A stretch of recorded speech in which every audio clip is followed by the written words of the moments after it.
नमस्कार, मी उमेश चव्हाण। बऱ्याचशा शेतकऱ्यांचे आता कपाशी लागवड झालेली आहे, काही लोक कपाशी लागवड करताही आहेत। पण सगळ्यात महत्त्वाचा प्रत्येक शेतकऱ्याचा एक प्रश्न मला विचारला जातोय बऱ्याच लोकांकडून की बाबा लागवडीच्या वेळेस कुठली खतं दिली गेली पाहिजे किंवा आता कुठली खतं टाकायची। तर आजचा हा शॉर्ट व्हिडिओ एवढ्याकरताच आहे। सर्व शेतकरी बांधवांना यावर्षी कपाशी खूप म्हणजे वेळेवर मिळाली नाही किंवा लवकर लावण्याचा प्रयत्न केला, बाजारात उपलब्ध नव्हत्या, बरेचशे अडचणी होत्या, त्याच्यामुळे काही लोकांची खतं टाकली गेली नाही। तर पहिला डोस जो आहे खताचा तो शक्यतो लागवडीच्या अगोदर दिला गेला पाहिजे, किंवा जर लागवडीच्या अगोदर आपल्याला शक्य नसेल किंवा मॅनपॉवरमुळे शक्य झालं नसेल तर लागवडीसोबत तरी दिला गेला पाहिजे। आणि बऱ्याचशा लोकांची लागवड झालेली आहे, लागवडी अगोदर दिलेला नाही आहे, तर माझं हे सजेशन राहील की लागवडीनंतर लवकरात लवकर 5 ते 10 दिवसाच्या अंतरात ॲटलिस्ट तो पहिला डोस जो आहे तो तुमचा दिलाच गेला पाहिजे। तर पहिला डोस जो आहे तो शक्यतो बाजारात उपलब्ध ते खतानुसारच द्या। मला हेच कंपनीचं पाहिजे, मला तेच कंपनीचं पाहिजे, हे थोडंसं आपल्या शेतकऱ्यांनीही टाळा। बघा, नक्की चांगल्या कंपनीचंच घ्या, पण एक गोष्ट टाळा की बाबा हे खत मला ह्याच कंपनीचं का नाही भेटत, त्याच कंपनीचं का नाही भेटत। जेवढ्या फर्टिलायझरच्या कंपन्या असतील एक रिकमेंडेड चांगले कंपनीचं तुम्ही घेऊ शकता, ठीक आहे। तर त्याच्यामध्ये पहिला डोस माझं हे सजेशन राहील 10-26-26 एक बॅग तुम्ही घेतली पाहिजे। सुरुवातीला आपण खत टाकते वेळेस युरिया जास्त टाकण्याची आवश्यकता नाही, ऑलरेडी आपण 10% त्याच्यामध्ये युरिया आहे, ठीक आहे। तर 10-26-26 एक बॅग सोबत तुम्ही 25 किलो सोना गोल्ड घ्या MK ग्रुपचं। तर हा पहिला डोस आहे। जर तुम्हाला 10-26 उपलब्ध होत नसेल तर माझं हे सजेशन राहील की DAPची तुम्ही एक बॅग घ्या, डायअमोनियम फॉस्फेटची, त्याच्यासोबत आवर्जून पोटॅश टाका एक बॅग। आता तो जो पोटॅश आहे तो किती टाकायचा आहे, एक बॅग टाकायचा आहे, पण कुठला टाकायचा आहे याच्यामध्ये एक लक्षात ठेवा, म्युरेट ऑफ पोटॅश, मग तो पांढरा असो किंवा लाल असो, म्युरेट ऑफ पोटॅश शक्यतो टाका।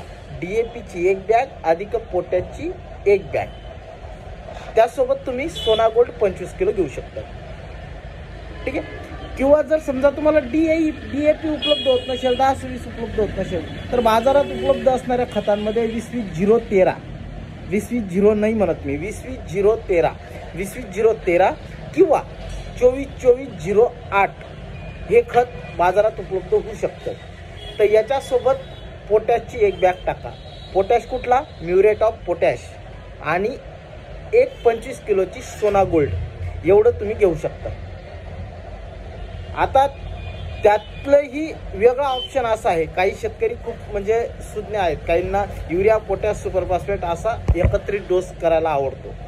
तर त्याच्यामध्ये सुपर फॉस्फेट 3 बॅगा घेऊ शकतात तुम्ही, त्याच्याबरोबर तुम्ही घेऊ शकतात पोटॅशची एक बॅग आणि युरियाची एक बॅग। आता हा आणि त्याच्यासोबत सोना गोल्ड घ्या। आता हा झाला पहिला डोस। पण या पहिल्या डोस बरोबर सगळ्यात महत्त्वाचं, सुरुवातीला वाढीची अवस्था नसते, लागवड झालेली असते, त्याच्यामुळे तुम्ही बघितलं असेल तर मी युरिया शक्यतो रिकमेंड केलेला नाही। पण पहिला डोस झाल्या 15 दिवस डोस झाल्यानंतर 15 दिवसाच्या आत तुम्हाला कमीत कमी 25 किलो युरिया हे टाकणं आहे, कारण त्या टायमाला व्हेजिटेटिव्ह ग्रोथ होण्याची सुरुवात तुमची झालेली असते, ठीक आहे।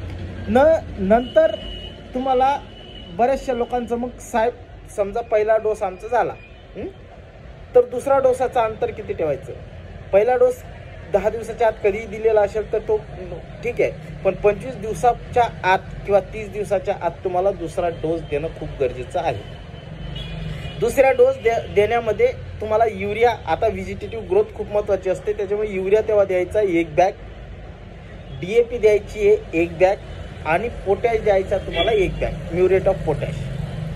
त्याच्याबरोबर जर सुरुवातीला सोना गोल्ड दिलं गेलं नसेल तर नक्की 25 किलो सोना गोल्ड द्या.